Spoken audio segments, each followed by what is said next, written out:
Tidak bisa kenapa? Karena Amerika itu tadi tidak ingin dianggap lemah oleh dunia internasional secara politis begitu ya. Jadi main cantiknya itu tanda kutip ya, main cantiknya itu adalah ya dengan tuduhan Iran memproduksi senjata nuklir. Pangkalan militer Amerika Serikat di Timur Tengah itu di mana saja, di Uni Emirat misalnya, di Qatar misalnya, di Arab Saudi. Nah, itu mengerikan sekali kalau sampai Iran menyerang tiga negara itu. Konflik di Timur Tengah kian memanas setelah Amerika Serikat ikut serta menyerang Iran dengan menargetkan tiga fasilitas nuklirnya, Tribuners. Negara-negara Eropa, kemudian ada Rusia juga, dan Cina ini mengutuk serangan dari Amerika Serikat. Mereka mendesak agar dilakukan deeskalasi untuk menghindari perang yang lebih meluas begitu. Presiden Amerika Serikat Donald Trump sendiri telah memperingatkan Iran untuk tidak meluncurkan serangan balasan. Akankah Iran akan mengiyakan peringatan Trump atau justru akan lebih agresif menyerang Israel? Dan sebenarnya siapa yang diuntungkan dalam serangan ini? Kita akan membahasnya dan berdiskusi dengan dosen hubungan internasional BINUS University, itu Mbak Tia Mariatul Kiptia bersama saya Tini Afsin di program Tribunnews on Focus. Halo, selamat malam Mbak Tia, apa kabar? Selamat malam, baik, alhamdulillah, Mbak. Baik, terima kasih Mbak Tia sebelumnya telah meluangkan waktu kemudian untuk berdiskusi bersama saya di Tribunnews on Focus hari ini. Oke, Mbak Tia, apa yang bisa dibaca dari sikap Presiden Amerika Serikat Donald Trump ini yang sebelumnya sudah 5 kali berdiplomasi dengan Iran, kemudian mengatakan untuk menunggu 2 minggu untuk bersikap dan kini belum ada 5 minggu. Baru sampai 2 minggu, tapi sudah meluncurkan serangan terhadap Iran. Bagaimana Mbak Tia membaca ini sendiri? Memang awalnya kan ini saya melihatnya lagi-lagi gara-garanya itu Israel begitu ya. Jadi sebetulnya mereka berdua itu antara Amerika Serikat dengan Iran itu hampir deal. Namun Israel membuat ulah jadi menyerang duluan sehingga Iran menjadi reject atau menolak untuk bisa melakukan perundingan nuklir bersama Amerika Serikat begitu. Jadi si Israel ini patternnya Mbak memang setiap kali ada mau deal yang memang memposisikan Israel itu rugi itu pasti dia akan mengacau. Saya melihatnya demikian. Misalnya kita melihat bahwa dulu akan ada deal antara pihak Saudi Arabia misalnya untuk dengan Amerika Serikat untuk two state solution, jadi mengakui keberadaan negara Palestina. Tiba-tiba mengacau begitu ya, mengacaunya ya saya tidak paham ya. Tiba-tiba ada serangan 7 Oktober itu dari Hamas yang menjadikan reason untuk Israel malah melakukan okupasi lebih luas lagi, bahkan bermimpi untuk mengambil Gaza dari Palestina begitu. Setelah beberapa wilayah Palestina juga menjadi bagian dari wilayahnya begitu ya. Kemudian berikutnya sekarang ketika Amerika Serikat sedang melakukan hampir menjadi deal dengan Iran untuk masalah nuklir, tiba-tiba Israel menyerang begitu sehingga lagi-lagi ini Iran menjadi mereject yang tadinya hampir available sehingga komitmen untuk melakukan deal nuklir ini menjadi cancel kembali. Ini saya melihatnya kalau menyebutnya biang kerok begitu ya. Israel ini biang kerok sehingga deal itu terjadi apa deal itu jadi cancel kembali dan posisinya sekarang menjadi konflik begitu secara face to face, secara apa namanya langsung antara pihak Israel dengan Iran. Ada dua motif dari dua negara ini yang berbeda. Motif dari Amerika Serikat melakukan deal dengan Iran itu betul-betul melihat atau eh, melihat Iran bahwa Iran betul-betul memposisikan dirinya tidak memproduksi uranium berlebih yang menuju kepada senjata nuklir itu dari pihak Amerika Serikat. Tapi saya melihat berbeda dengan Israel. Israel justru melakukan ini untuk supaya keamanan negara Yahudi begitu. Negara Israel, eksistensi negara Israel itu tetap ada. Karena Iran dianggap sandungan dalam merealisasikan mimpinya. Kenapa sandungan? Kita tahu bagaimana peran Iran dalam kemerdekaan Palestina, baik itu secara langsung ataupun proksinya. Di Lebanon misalnya melalui Hezbollah, di Yaman misalnya melalui Houthi, gitu ya. Jadi ini cukup menjadi sandungan dan juga bagaimana Iran mensuplai juga dan mensupport Hamas untuk terus melakukan perlawanan terhadap Israel. Nah, ini Netanyahu ingin menuntaskan semuanya, ingin mengambil semua wilayah Palestina, kemudian ingin menghabisi Iran sebagai satu-satunya negara di Timur Tengah yang cukup merepotkan dalam merealisasikan mimpinya ini.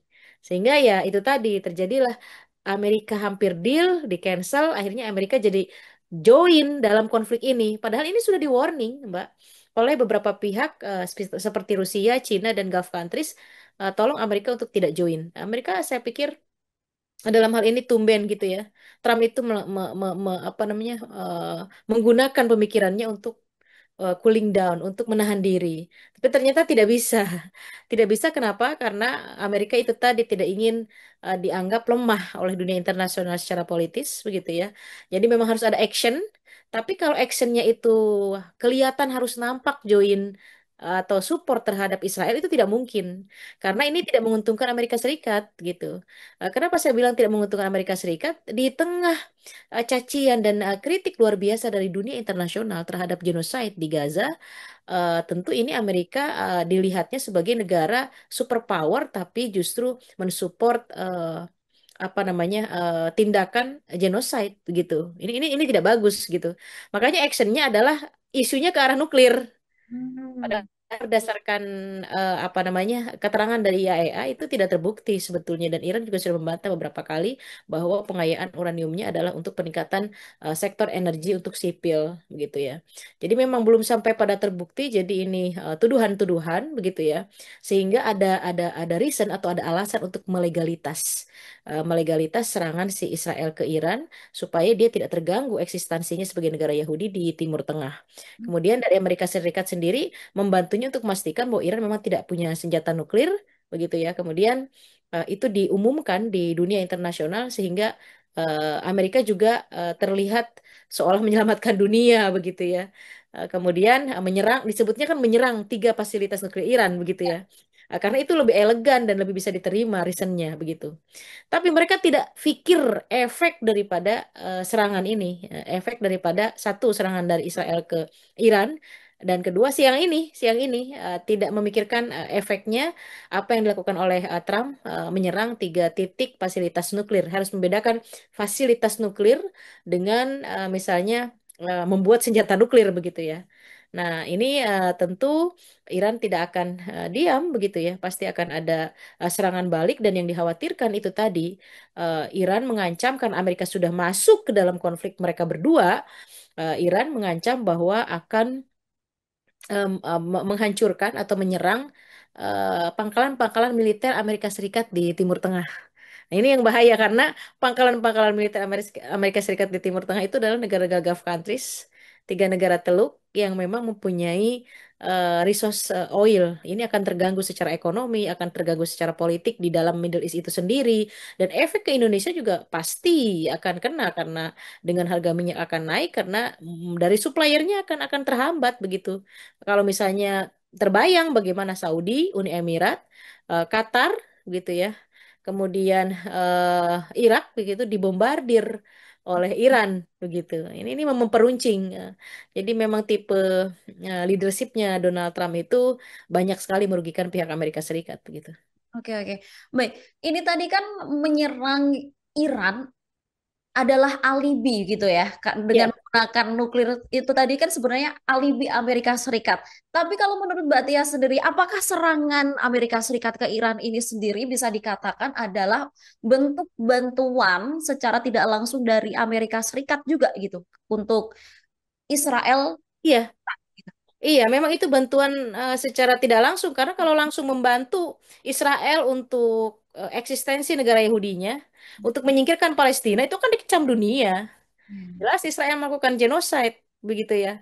Jadi main cantiknya itu tanda kutip ya, main cantiknya itu adalah ya dengan tuduhan Iran memproduksi senjata nuklir. Sama ini seperti tuduhan pada Saddam Hussein. Misalnya Irak mempunyai senjata pemusnah massal sehingga Saddam Hussein Presiden Saddam Hussein itu terakhir di tiang gantungan gitu ya. Dan sampai hari ini tidak terbukti kan? Tidak terbukti bahwa beliau mempunyai senjata pemusnah massal, begitu. Jadi kalau di Iran itu adalah membuat senjata nuklir yang membahayakan dunia. Padahal Iran sudah melakukan tanda tangan, misalnya di NPT bahwa tidak membuat senjata nuklir, begitu ya. Jadi pure nuklirnya adalah untuk sipil, untuk energi, health, dan prosperity. Tapi lagi-lagi itu tidak bisa membuat membuat Amerika Serikat dan Israel diam karena mereka merasa bahwa keberadaan Iran ini mengancam keberadaan negara Yahudi yaitu Israel begitu. Nah, mungkin di sini publik juga harus memahami Mbak antara negara Yahudi dengan bangsa Yahudi dan Hmm, dengan agama Yahudi karena kan berbeda gitu ya. Orang Yahudinya sendiri kan banyak yang tidak pro terhadap kebijakan Netanyahu sebagai orang yang ambis dalam politiknya untuk terus melakukan okupasi dan menghabisi Palestina. hmm, Karena hmm, mereka sebelum datang 48 itu, Zionis yang mempunyai ambisi untuk mempunyai negara di kawasan Timur Tengah itu Yahudi, kemudian umat Muslim dan Kristen di sana baik-baik saja dan berabad-abad mereka hidup secara damai. hmm, Makanya kita tidak kaget ketika misalnya narasi di medsos banyak Yahudi yang tidak pro terhadap Netanyahu. Karena harus berbeda dan publik Indonesia harus paham ini begitu. Yang kadang mereka melihatnya bahwa Yahudi itu adalah sebagai negara begitu. Atau misalnya Yahudi itu disamaratakan. Ini tentu berbeda begitu. Jadi konteksnya harus dipahami dulu ini bahwa adalah politik, bahwa mereka berambisi untuk mendirikan negara dan umat Yahudi sudah ada betul sejak berabad-abad lalu sebelum Zionis yang bernama Theodor Herzl, seorang jurnalis itu bermimpi orang Yahudi terus punya negara. Tahun 48 baru itu. Jadi ini yang tidak sampai informasi ini kepada publik kita dan akhirnya ya di publik kita juga terpecah begitu Mbak ya. Ada dua kelompok yang satu kelompok mencaci Iran sebagai Syiah, aduh sudah kemana-mana itu gitu ya tidak tidak memahami konteksnya.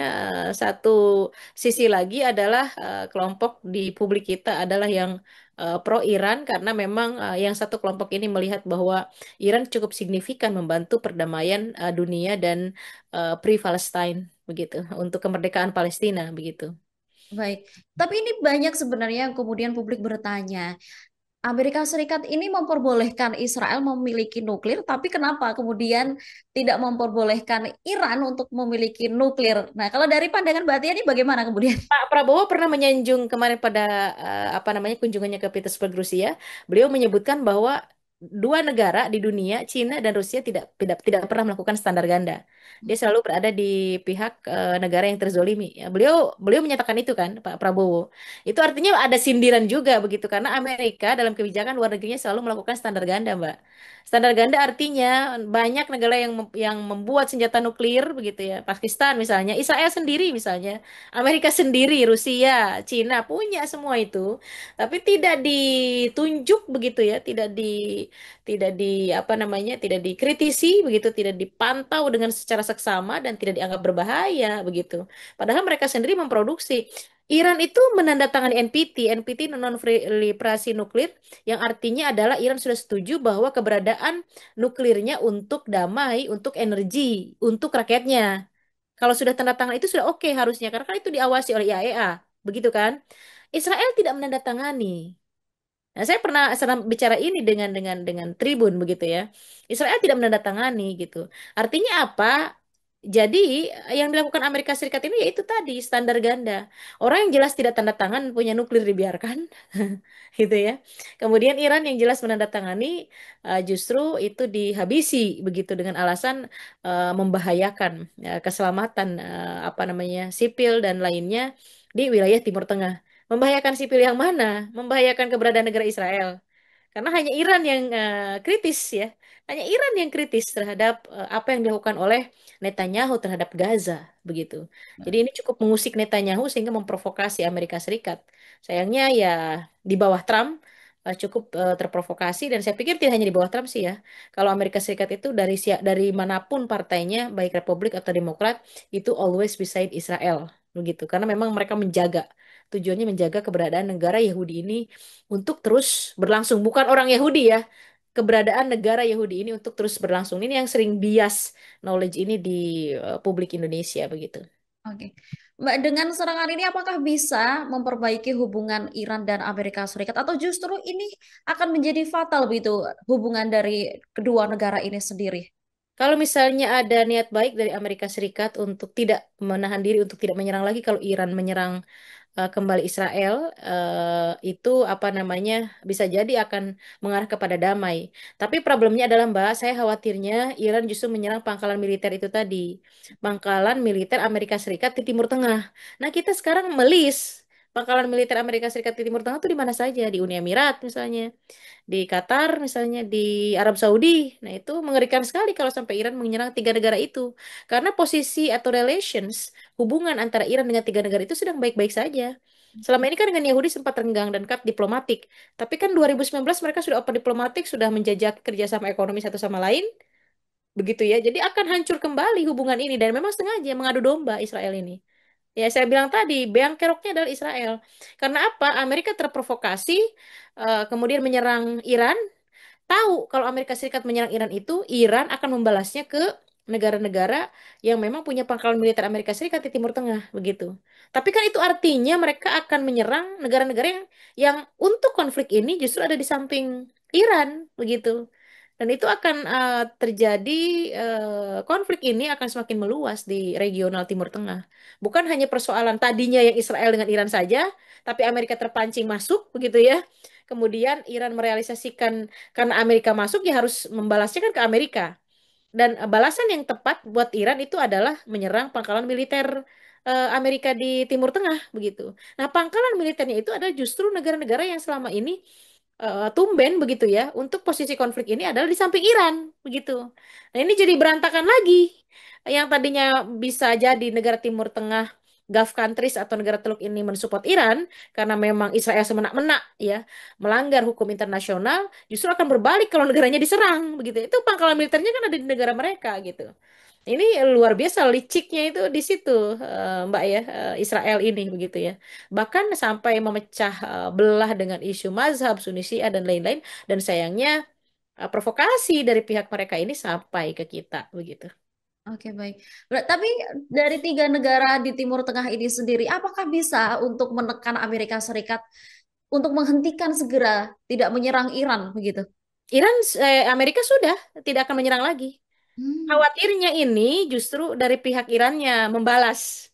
Ah, Ini ya. ini yang dikhawatirkan kan Amerika sudah selesai itu menyerang tiga fasilitas nuklir dan ini sudah selesai buat Amerika sudah, Iran dipastikan tidak bisa lagi melakukan pengayaan uraniumnya yang lebih daripada kapasitas untuk melakukan membuat senjata nuklir begitu ya. Tapi itu tadi khawatirnya karena ini kan rezim Ayatollah Ali Khamenei ini sangat kuat begitu ya. Dan buat Iran serangan Amerika itu harga diri gitu. Jadi Hmm. khawatirnya menyerang, membalas. Nah, membalasnya ini adalah ke tiga negara Teluk itu gitu karena kan dia sudah declare menyerangnya adalah ke pangkalan militer Amerika Serikat milik Amerika Serikat di Timur Tengah gitu. Nah, itu yang akan menjadi eskalasi konflik, akan terus meningkat. Kemudian konflik akan terus semakin meluas di area Timur Tengah. Artinya hanya ini tidak, Netanyahu berhasil. Kalau misalnya tadi Mbak di awal bertanya siapa yang paling diuntungkan, ya Israel. Dengan begini tersenyum dia. Provokasi dia untuk Amerika join itu berhasil begitu ya. Walaupun Amerika cantik mainnya dengan alasan fasilitas nuklir itu tadi yang dia serang begitu kan. Tidak langsung kelihatan nampak adalah pro atau join terhadap Israel. Itu tidak kelihatan kan. Jadi mainnya cantik, tapi tetap ini adalah memicu kemarahan Iran yang justru khawatirnya menyerang apa namanya negara-negara Teluk tersebut begitu. Ya. Ini seolah seperti kembali terjadi perang Teluk begitu ya kalau ini terjadi. Jadi yang harus dilakukan adalah menahan Iran untuk tidak terprovokasi menyerang tiga negara Teluk yang di sana adalah ada pangkalan militer Amerika Serikat. Karena ini posisi bagus nih sebetulnya karena negara-negara Teluk yang biasanya Saudi Arabia, Uni Emirat ada di aliansinya Amerika, kali ini mengecam tindakan Israel. Nah, ini harus dipertahankan Iran begitu. Harus membuat mereka-mereka yang tadinya pro terhadap Israel, Amerika Serikat itu kali ini tetap konsisten pro terhadap Iran. Hmm. Harusnya demikian. Tapi kalau Iran menyerang, itu akan berubah, Mbak. Peta politiknya akan berubah kembali begitu. Dan khawatirnya itu suplai minyak tadi ya, itu akan terkena dampak kepada seluruh dunia dan termasuk juga kepada Indonesia begitu. Tapi setelah penyerangan dari Amerika Serikat tadi, Iran ini membalas dengan menyerang balik wilayah Israel begitu. Apakah ini eh, Harusnya begitu. ya? Harusnya begitu. Jadi jangan terprovokasi untuk menyerang negara-negara tiga teluk itu. Pertanyaan cukup bagus, Mbak. Saya berharapnya demikian. Jadi Amerika menyerang fasilitas nuklir Iran, harusnya Iran membalasnya ke Israel. jangan ketiga pangkalan militer itu karena ini akan menimbulkan eskalasi konflik kemudian berikutnya adalah akan mengubah peta politik yang tadinya tiga negara itu pro Iran menjadi tidak. Nah, ini harus dipertahankan oleh Iran. Tetap biarkan mereka tetap di pro Iran begitu ya sehingga membuat Amerika terkendali. Itu kan yang membuat Amerika ragu untuk menyerang Iran dan join dengan Netanyahu. Itu kan karena ada deklarasi dari tiga negara join dengan Iran. Belum lagi warning dari Rusia dan China begitu. Itu yang membuat maju mundurnya Amerika. Nah, ini harus dipertahankan oleh Iran seharusnya. Jadi kalau Amerika menyerang fasilitas nuklir Iran diprovokasi oleh Israel, nah yang diserang balik harusnya Israel lagi begitu. Itu baru bagus menurut saya begitu ya. Kemudian Amerika diprovok lagi sama Israel misalnya untuk nyerang kembali begitu ya. Karena ketidakmampuan dia begitu ya. Eh, harusnya yang diserang Israel lagi terus saja begitu gitu kan.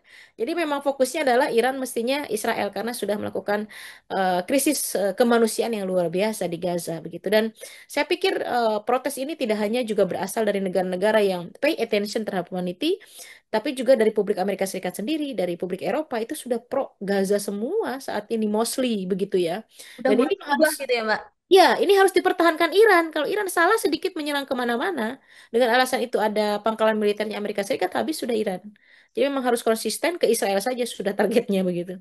Oke, baik. Tapi apabila nanti jikalau Iran akhirnya kemudian menyerang Amerika atau pangkalan-pangkalan yang ada di Ya, negara Teluk, siapa mungkin yang negara akan membantu Iran? Akankah nanti Korea Utara atau Rusia yang sekarang memang di kubu Iran ini akan membantu, Mbak Tia? saya tidak melihat ke arah sana ya. Karena itu kan hanya meme-meme di media sosial gitu, North Korea dan lain-lain. Memang ada kesamaan perakitan senjata misalnya apa namanya roketnya Iran Sahab misalnya, Sahab 3 dengan nodong yang di North Korea. Tapi bukan berarti itu membantu begitu ya. Namanya perakitan kan itu produk bisa apa namanya bisa sama dengan negara manapun begitu. Saya tidak melihat ke arah sana karena Rusia juga sudah sedang sibuk dengan persoalan Ukraina begitu ya. China juga bukan tipe yang siap berperang begitu karena dia ingin increase economic development di negaranya sendiri. Tapi mungkin kalau secara tidak langsung ada bantuan itu begitu ya. Tapi secara berhadapan seperti Amerika cukup berani begitu ya, berhadapan dan join dan menyerang tiga fasilitas nuklir Iran itu tidak akan dilakukan oleh Rusia dan China. Tapi mungkin tekanan itu ketika menyerang pangkalan militer Amerika Serikat itu akan ada. Tapi saya berharap sih Iran tidak mengambil jalan ini. Karena itu akan merugikan Iran. Jadi fokus saja targetnya adalah Israel harusnya karena dia yang memprovokasi, dia yang memulai hanya untuk mempertahankan eksistensi negara Yahudinya di Timur Tengah begitu. Oke. Semoga ya Iran ini tidak terprovokasi dan Betul, cukup betul. di Israel saja begitu Iya, iya, sehingga konflik di Timur Tengah tidak kian meluas begitu ya Mbak Tia ya. iya, iya, betul. Oke, baik terima kasih Mbak Tia atas diskusinya malam hari ini. Terima kasih atas gambaran bagaimana kemudian hari ini Amerika Serikat menyerang Iran. Apakah kemudian ini akan berdampak luas lagi di Timur Tengah? Nanti kita akan menantikan bagaimana Iya, dari respon Iran sendiri ya Mbak Tia ya. Berarti ya. betul. Oke, terima kasih Mbak Tia sekali lagi sudah join bareng Tini di Tribun News on Focus hari ini. Semoga kita bisa berdiskusi di lain kesempatan. Sampai jumpa dan selamat malam Mbak Tia. Selamat malam. Demikian Tribuners, diskusi saya bersama dengan dosen hubungan internasional BINUS University, Tia Mariatul Kiptiah, yang membahas bagaimana kemudian perkembangan konflik di Timur Tengah setelah Amerika Serikat nekat menyerang fasilitas nuklir Iran.